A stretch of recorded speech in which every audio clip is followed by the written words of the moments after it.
Les extraterrestres. Qui sont-ils réellement? De Michel Cannon. Bientôt, une vaste déclassification des dossiers sur les extraterrestres sera initiée par Donald Trump. Ces documents devraient contenir des photos d'archives inédites, montrant des vaisseaux de formes très variées, peut-être même des images d'êtres non humains, ainsi que de nombreux témoignages détaillés confirmant leur existence.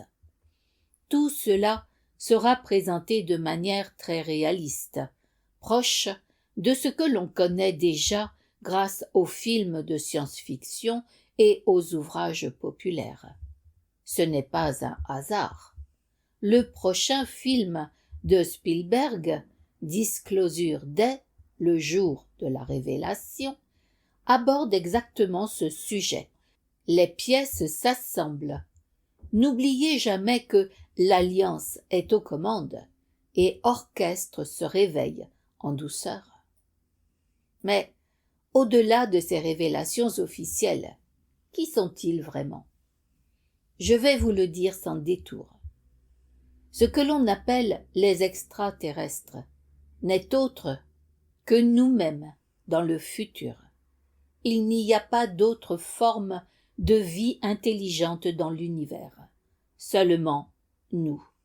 Oui, je sais, cette affirmation va encore créer de la dissonance cognitive et faire chavirer bien des croyances bien ancrées. Restez calme. Respirez. C'est pourtant la vérité ultime, celle que j'ai déjà commencé à vous partager récemment. Il n'y a que nous dans tout l'univers et dans toutes les dimensions de conscience. Une dimension de la 3D à la 12D n'est pas un lieu psychique, mais un état, un niveau d'énergie de conscience où la vie s'exprime et continue d'évoluer. La matière n'est pas séparée de la conscience, elle en est l'expression. Plus la conscience s'élève, plus la matière se raffine et se transforme. C'est exactement ce qui explique la mutation du corps humain en corps stellaire. Le corps physique dense devient progressivement un véhicule de lumière, une forme conscience plus fluide, lumineuse et puissante. Depuis la Terre, nous ne pouvons pas simplement voyager vers d'autres planètes habitées, comme on le croit dans le modèle scientifique actuel. Ce n'est pas une question de distance ou d'années-lumière. Cette idée est devenue obsolète. Il s'agit avant tout de dimension et de fréquence de conscience. On ne traverse pas l'espace, on change de niveau vibratoire. Alors, comment font-ils pour se déplacer dans l'univers? Ils ne parcourent rien au sens physique du terme. Le voyage s'effectue par la conscience pure. Leur vaisseau n'est pas une simple machine technologique. C'est une extension de conscience, un champ conscient, comme les medbeds du futur. Le pilote fusionne totalement sa conscience avec celle du vaisseau. Il traverse alors les portes dimensionnelles en un clin d'œil, aussi simplement que vous passez de votre cuisine à votre salon. La conscience est par nature multidimensionnelle et non limitée par le temps ou l'espace. Pour l'humain encore ancré dans les basses dimensions, 3D, 4D et même 5D, cela semble évidemment inimaginable, mais c'est la réalité. Maintenant, venons-en à l'essence même de tout cela. la raison profonde de leur présence. Les êtres des dimensions supérieures, particulièrement ceux de la 12e dimension ou densité, n'existent que dans un but, nous accompagner vers les étapes successives de l'éveil collectif. C'est la mission fondamentale de l'existence quand on atteint ces niveaux élevés. À partir de la 9D, les stellaires sont littéralement nous dans le futur. S'ils ne venaient pas nous aider, ils n'auraient tout simplement plus de raison d'être.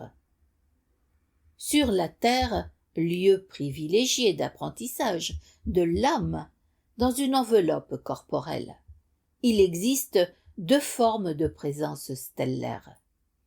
La présence visible, celle des âmes stellaires qui s'incarnent volontairement dans des corps humains. Leur mission est d'informer, d'éveiller et de rappeler à l'humanité son origine divine et sa puissance créatrice. La présence invisible, elle agit dans l'ombre, en coulisses, en influençant subtilement les grands événements mondiaux pour accélérer le déconditionnement de l'espèce humaine. Ces interventions sont précises et parfaitement coordonnées. Il est important de le répéter. Les bouleversements que nous vivons actuellement ne visent pas principalement une libération physique ou matérielle. Ils servent avant tout une libération psychique et spirituelle.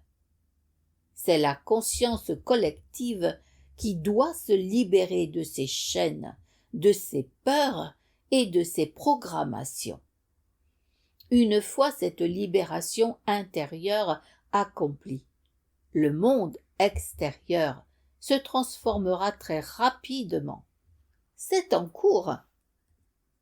Grâce à l'aide bienveillante de nos versions futures.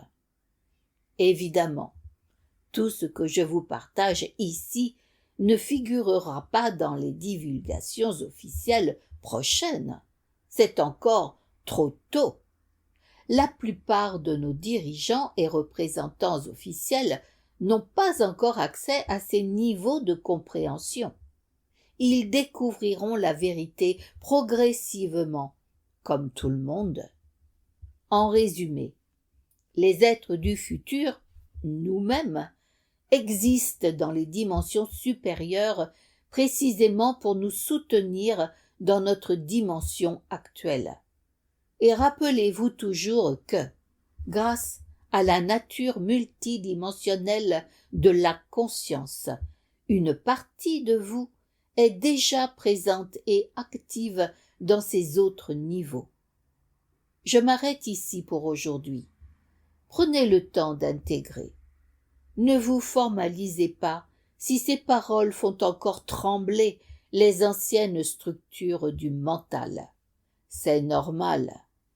Tout cela fait partie du grand processus de révélation que nous traversons ensemble. Michel Canonne.